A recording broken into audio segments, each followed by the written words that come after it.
Olá pessoal, tudo bem? Olha, hoje eu escolhi um objeto para analisarmos a respeito de técnicas de desenho, que é o Calhambeck, objeto de desejo do início do século XX.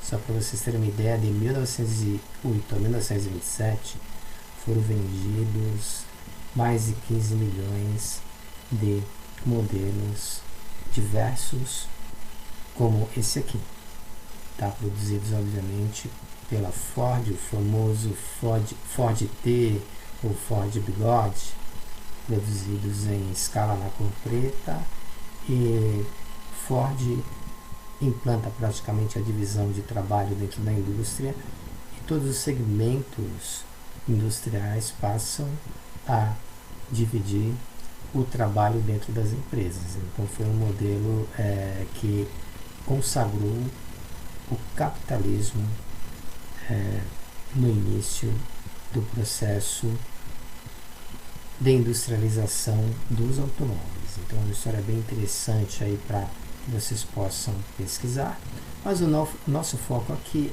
é o desenho. Como é que nós chegamos neste desenho? Sempre lembrando que nós partimos de uma referência, tem que ter um referencial quando nós estamos aprendendo a desenhar. Nós fizemos o esboço, primeiramente o esboço do contorno do automóvel.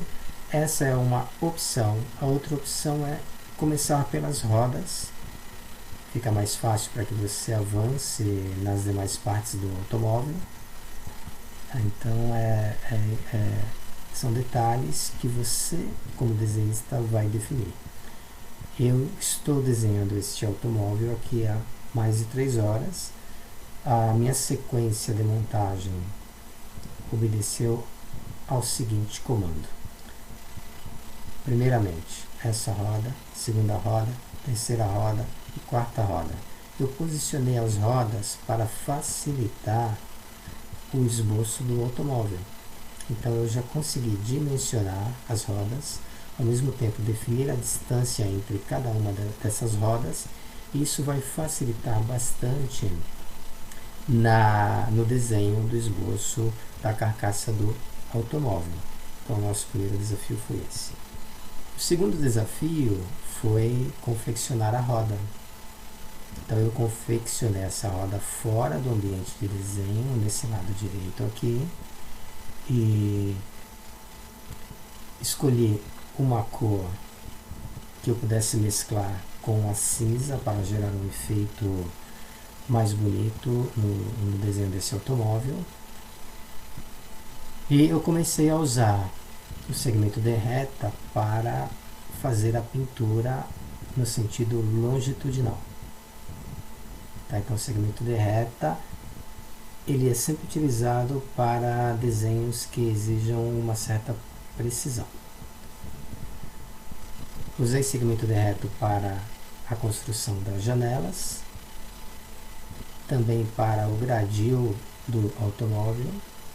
Usei segmento de reta para o para-choque, e depois do procedimento de pintura nós aplicamos o efeito do reflexo da iluminação no capô do Calhambeck, nas laterais,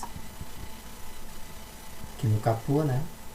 Aqui na parte do motor também. Deixamos essa parte aqui mais escura em função da presença da sombra. O farol, nós usamos a elipse, criamos fora do ambiente e depois arrastamos para cá, para gerar esse efeito tridimensional. Aplicamos também a luminosidade sobre o para-choque. Então você pode perceber como o para-choque ele está sob o efeito de um brilho, e também o paralama, o paralama, e também os para-choques. Tá? Joguei efeito brilho sobre eles para dar um efeito plastificado, um efeito de reflexo da iluminação sobre a peça do automóvel. Fiz o mesmo aqui nos pneus. Então vejam como a cor branca é extremamente extremamente importante nesse procedimento de pintura. E a parte interna eu fiz o sombreamento para o efeito da existência dos bancos dentro do automóvel. E ao final eu reforcei os conceitos, usei muita borracha, tá, para poder fazer os contornos, deixar realmente com efeito de profundidade nessa parte interna usando a cor preta. Então o preto para nós foi preponderante e o próprio branco para gerar os efeitos dos reflexos. Aqui você visualiza no farol a presença de uma elipse bem fininha, né? E o gradil com o diferencial de pintura para dar um efeito mais bonito para o nosso objeto de estudo. Esse é um modelo que você pode replicar na sua folha de papel sulfite ou uma folha com uma gramatura um pouquinho melhor. Se você já está bem treinado em desenho, eu recomendo que você use uma gramatura 180, porque os seus desenhos tendem a ficar cada vez melhores. Se você tem essa percepção de que você já está desenhando bem, vale a pena abandonar a folha de papel sulfite e usar uma gramatura 180, é um papel um pouco mais grosso. Então vai vazar pouca tinta do outro lado do papel em função da grossura desse papel de gramatura 180. Aqui eu usei a canetinha digital, obviamente que dá um efeito muito mais bonito, a coloração e as tonalidades que eu aplico acabam dando um efeito mais artístico para o nosso desenho. E se você observar, ele tem um comportamento tridimensional, em algumas partes bidimensional. Então eu usei tanto o bidimensional como o tridimensional. Quando eu faço essa parte aqui do capô, eu gero um efeito tridimensional, porque eu estou praticamente fazendo uso aqui de uma figura geométrica. Quando eu construo aqui as grades, a mesma coisa, né? Eu faço esse contorno aqui para gerar um efeito tridimensional. O farol também me dá essa condição.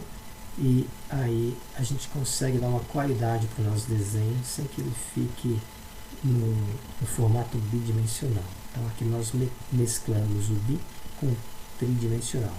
Aqui ao final a aplicação de uma tinta, né, mais cinzenta para a criação do para-choque, dando um efeito aqui de para-choque com textura. E aqui o brilho, né, bastante intenso com a aplicação de uma cor branca. Então a cor branca serve para isso, para gerar o efeito de luminosidade. Você pode fazer, portanto, o seu Callenbeck com base nessas orientações e observar se você chega nesta qualidade de desenho ou se você ultrapassa a qualidade do nosso desenho desenvolvido aqui na escola. É um desafio, vale a pena você passar a tarde ou amanhã fazendo o treinamento. Se você estiver fazendo uso do grafite, nessas partes da roda você vai ter que usar as regras geométricas. Na parte da janela a mesma coisa. E com base nas nossas orientações, tente desenhar o seu Callenbeck do jeitinho que nós explicamos. Tá ok? Aceita o desafio?